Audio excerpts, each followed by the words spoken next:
আসসালামু আলাইকুম। আমি টক ঝাল আচারটা খুব সুন্দর করে মজা করে বানিয়েছি।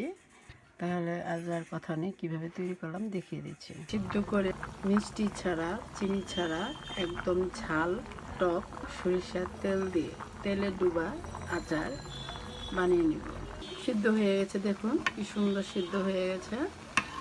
আর জলপাইগুলো যখন আস্তে আস্তে ফেটে উঠবে আপনাদের নামিয়ে দিতে হবে।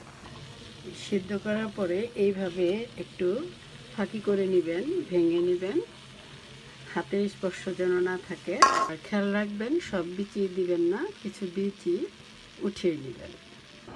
অন্য একটা পাত্রে বেশ কিছু সরিষা তেল নিয়ে এটাকে ফুটিয়ে নিব। আর ফোটানো শেষ হয়ে গেলে এটাকে ঠান্ডা করে আচারে ঢেলে দিব। কিছু সরিষা তেল দিয়ে ভেজে নেবেন, তাহলে আচারগুলো আরও খুব সুন্দর হবে, মজার হবে, পানির অংশ থাকবে না। এটাকে 1 বছর সংরক্ষণ করে অনায়াসে রাখা যায়। ভেজে নিচ্ছি আমি। বড় একটি কড়াইতে তেল দিয়ে দেওয়া হলো, একটা শুকনো মরিচ দিয়ে দিব।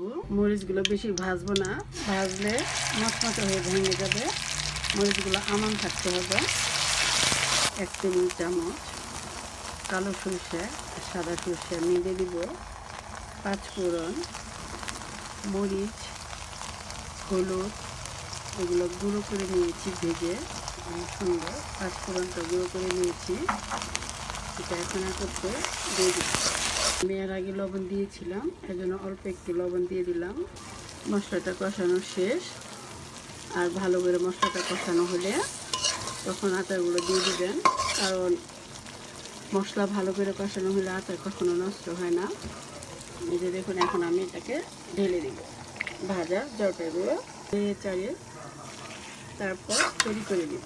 আচারটা কোনো প্রকার ভিনেগার দেওয়া হয় নাই বা কোনো প্রকার মিষ্টি জাতীয় জিনিস দেওয়া হয়নি, চিনি বা গুড় কোনোটাই দেওয়া হয়নি। কারণ এই আচারটা চলে যাবে লন্ডনে। লন্ডনে আমার ভাগ্নে বড় ডাক্তার। এভাবে বাসা বানিয়ে নেবেন, অল্প অল্প করে খিচুড়ি বা ভাতের সঙ্গে খাবেন, রুটির সাথে খাবেন, খুব মজাদার একটি আচার। সবার আচারটা তৈরি হয়ে শেষ হয়ে আসছে, দেখুন। এখন আমি 2-1 মিনিটের মধ্যে এটাকে নামিয়ে দিব। খুব ঠান্ডা করে রাখতে হবে। আমি ঠান্ডা করে সুন্দর করে এটা দেখলাম। এখন আমি এটা ঢেকে রেখে দেব। তাহলে আজ আর নয়, খোদা হাফেজ। আসসালামু আলাইকুম। আমি টক ঝাল আচারটা খুব সুন্দর করে মজা করে বানিয়েছি।